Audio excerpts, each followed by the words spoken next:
लगातार हो रही कत्ल की वारदातों की वजह से पुलिस महकमा बहुत परेशान था। 3000 से भी ज्यादा लोगों की जान मैं ले चुका था और इसकी खबर पुलिस को फोन और ईमेल्स के जरिए मिल रही थी। कई लोगों का यह भी कहना था कि वो कीरा को जानते हैं, पुलिस उनकी तफ्तीश कर चुकी थी, लेकिन सारे फर्जी थे क्योंकि आपको तो पता है कि असली कीरा मैं हूं।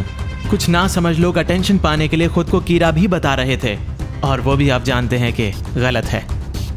एल ने पुलिस से कत्ल की वारदातों का ब्यौरा मांगा था। किस वक्त उन्हें मारा जा रहा था ये एल जानना चाहता था।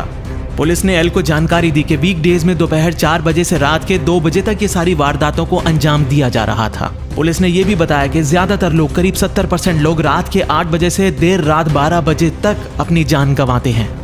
हमें मिली जानकारी बहुत ही दिलचस्प है। इस जानकारी के मुताबिक मुझे लगता है कि हमारा मुल्जिम एक स्टूडेंट है। अक्सर स्टूडेंट्स ये सोचते हैं कि समाज में गंदगी को साफ किया जा सकता है, बुरे लोगों को मारा जा सकता है और भगवान भी बना जा सकता है। हमारा अपराधी और कोई नहीं बल्कि पढ़ने लिखने वाला एक बच्चा है।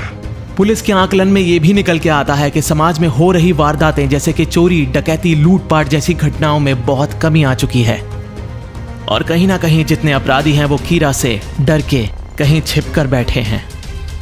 मैं अपनी छोटी बहन को पढ़ा ही रहा था कि तभी दरवाजे पर घंटी बजती है। लगता है डैड आज जल्दी घर पर आ गए। सुनो, क्या तुम प्लीज बाकी के क्वेश्चंस खुद सॉल्व कर लोगी? मुझे अपना भी काम करना है। अपनी बहन की तुम काफी मदद करते हो, तुम एक अच्छे भाई हो। हाँ बिल्कुल, आज आप काफी जल्दी घर आ गए, सब ठीक तो है ना? और तब र्यूक को पता चलता है कि पुलिस के चीफ मेरे डैड हैं। तुम्हारे डैड एक बड़े पुलिस ऑफिसर हैं, लाइट, इसलिए तुम्हें पुलिस की हर चाल के बारे में पहले से पता होता है। तुमने सही कहा, मैं अपने डैड का कंप्यूटर कभी भी हैक कर सकता हूँ और उनको इसकी भनक भी नहीं लगती। और मैं उनका होनहार बेटा हूँ, इसलिए मुझे उनके सारे पासवर्ड्स भी मालूम हैं। कुछ फाइल्स को देखने के बाद मुझे पता चलता है कि पुलिस ये बात जान चुकी है कि उनका कल्प्रिट एक स्टूडेंट है। लगता है तुम गए काम से, लाइट। फिर मैंने र्यूक से पूछा, क्या दिल का दौरा पड़ने के अलावा भी हम किसी और तरीके से भी मुल्जिमों को मार सकते हैं? हाँ लाइट, लेकिन क्यों पूछ रहे हो? र्यूक, मुझे लगता है कि अब मुझे अपनी गेम को थोड़ा बदलना पड़ेगा। अपराधियों को कैसे मारना है और कब मारना है, अब इसका फैसला भी मुझे करना पड़ेगा।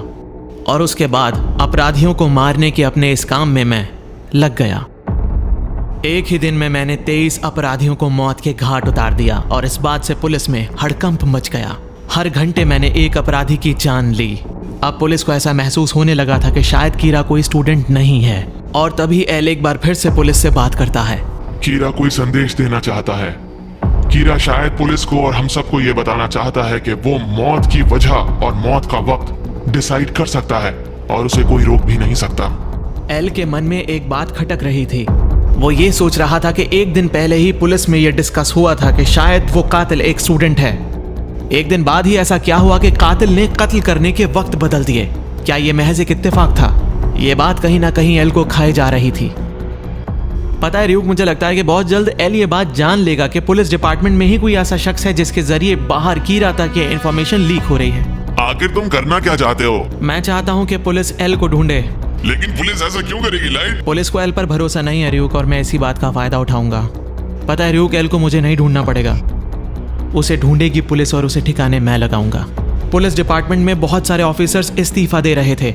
ऑफिसर्स ये बात जानते थे कि कीरा उनका चेहरा और उनका नाम बहुत आसानी से जान सकता है और अगर कीरा को ऐसा लगता है कि वो ऑफिसर्स कीरा के काम में अड़चन बन रहे हैं तो वो उनको मार देगा। ऑफिसर्स ने इस बात का हवाला दिया कि कैसे जब एल ने कीरा को चुनौती दी थी लाइव टेलीविजन पर, तब कैसे कीरा ने उस अपराधी को बेरहमी से सबके सामने मौत के घाट उतार दिया था। 4 दिन पहले FBI एजेंट्स जापान में दाखिल हो चुके थे और वो इस बात की तलाश कर रहे थे कि पुलिस डिपार्टमेंट में भला ऐसा कौन है जिसके जरिए कीरा तक इंफॉर्मेशन पहुंच रही थी। लगभग 150 नाम थे उस लिस्ट में जिस पर FBI ने अपनी मोहर लगाई थी और एल को इस बात का पूरा यकीन था कि वो कातिल पुलिस डिपार्टमेंट में ही किसी का रिलेटिव है।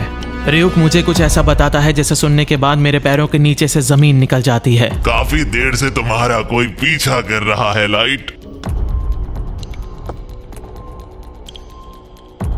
फिलहाल मेरे पीछे जो कोई भी है मुझे उसे इग्नोर करना पड़ेगा। चलो घर चलते हैं र्यूक। मुझे इस बात का डर तो था कि कहीं एल मुझ तक पहुंच ना जाए, लेकिन मुझे ये बात बहुत अच्छी तरह पता थी कि मुझ तक पहुंचने के लिए एल को बहुत पापड़ बेलने पड़ेंगे। जो कोई भी मेरा पीछा कर रहा था, अब मुझे उसका नाम जानने की तलब लग गई थी। नाम जानने के बाद मैं उसका सफाया आसानी से कर सकता था।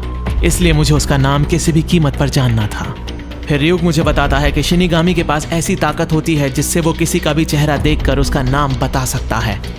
और तो और शिनिगामी ये भी बता सकता है कि उस इंसान की जिंदगी कितनी है, वो कितने साल जिएगा, उसकी मौत कब और कैसे होगी।